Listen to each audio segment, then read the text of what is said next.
True Lies started.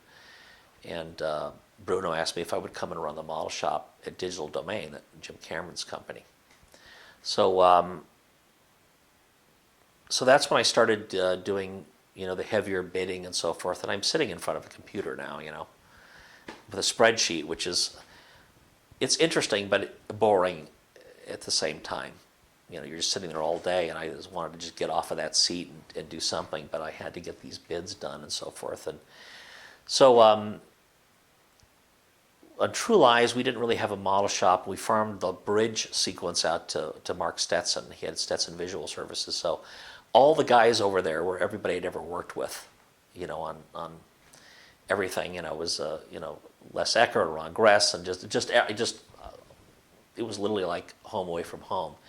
And we built the Harrier, for instance. On that was Larry Jolly built the basic shape of the Harrier, and then we detailed it at our little shop. And then so we did all that stuff. Alan Fauché was sort of the crew chief on that, and we did that. Probably my most challenging job was on True Lies. And this was the last job I did for Mark Stetson at Stetson Visual Services. And it involved, I was assigned as the co-crew chief. Two of us were crew chiefing together. Richard Stutzman handling the physical effects side of this miniature, which was going to blow up, and me handling the appearance, or the physical functioning of the miniature and the look of the miniature itself. And it was a very scientific project. The assignment was to create a duplicate in miniature of the Causeway Bridge in the Florida Keys.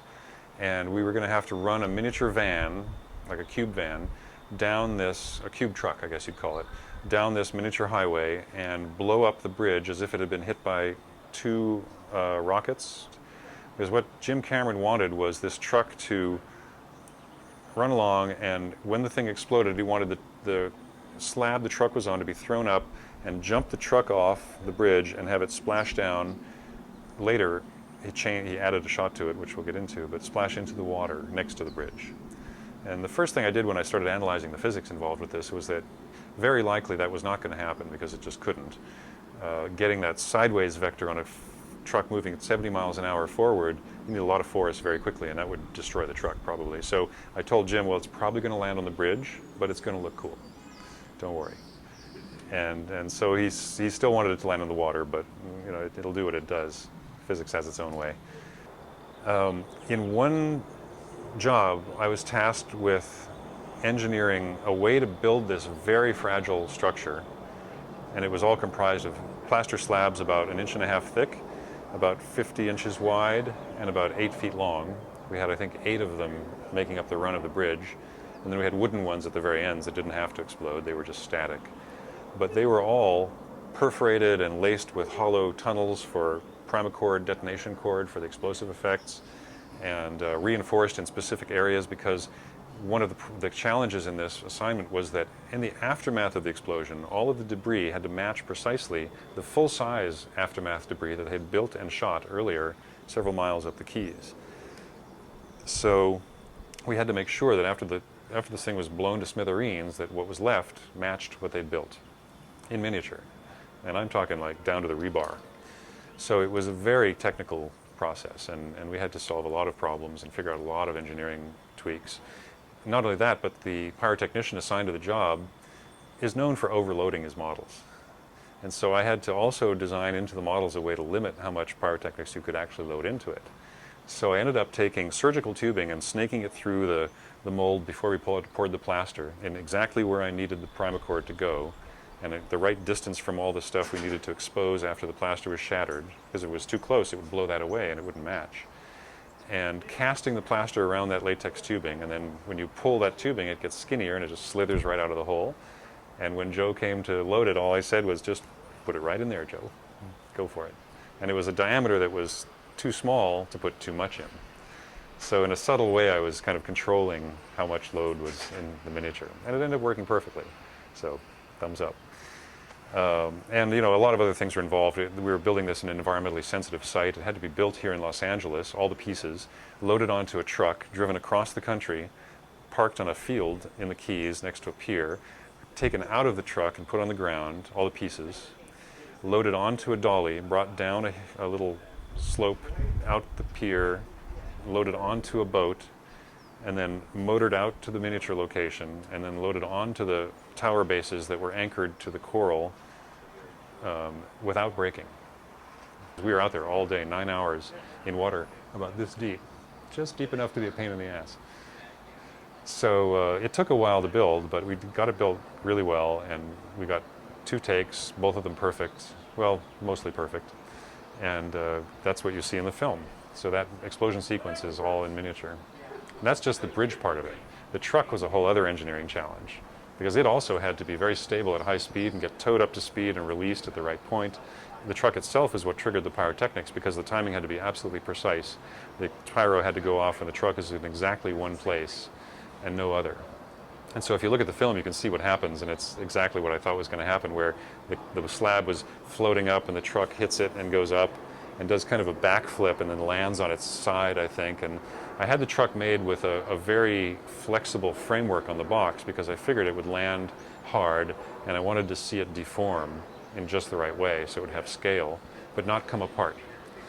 But also there's a nuclear bomb inside a case inside this thing. So just in case it came apart, we made a nuclear bomb case that was a miniature that was indestructible, so it could be seen spilling out of the truck just in case.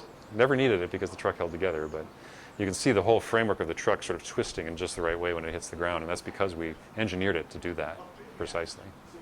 So that was a very challenging job.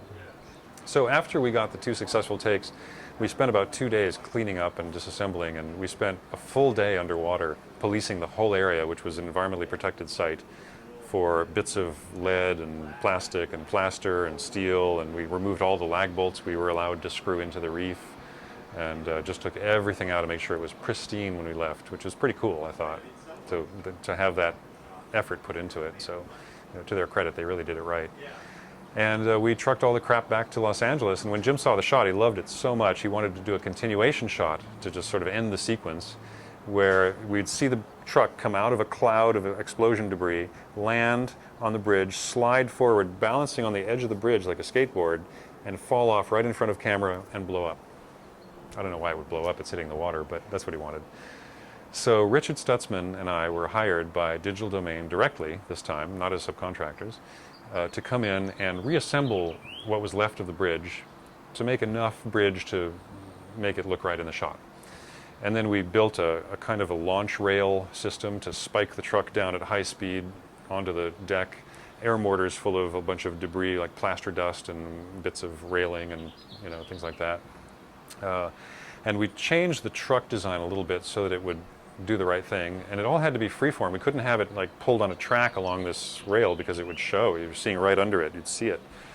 So it was a very delicate physics kind of experiment. And after 3.5 weeks of trying to get it to work, we finally got it to work. What happened is the truck would hit the deck and just start tumbling. It wouldn't slide. We could not get that truck to slide. And we couldn't figure out why until I started studying video frame by frame, and I could see the front wheel of the truck just touching the track, and it was rubber, and it would catch and tip the truck and start the rotational momentum, and it would just keep rolling across, tumbling across the deck. That's why it wasn't working. So I just cut a disc of plywood, the same size, made it the same thickness, sprayed it black, and just with like a silver pen drew a wheel on it, screwed it on there with a drywall screw, spiked it down the track, and it was perfect. And we put a little buckshot on the deck to act like ball bearings. It's nice and dark, doesn't show up, looks like debris, looks like ground up pavement. And so we finally got the shot. It was perfect. Puffed a huge cloud of dust in the air, spiked the truck through the dust, grinds along, falls off right in front of camera, boom, got it. Jim cut the shot from the movie the day we got it.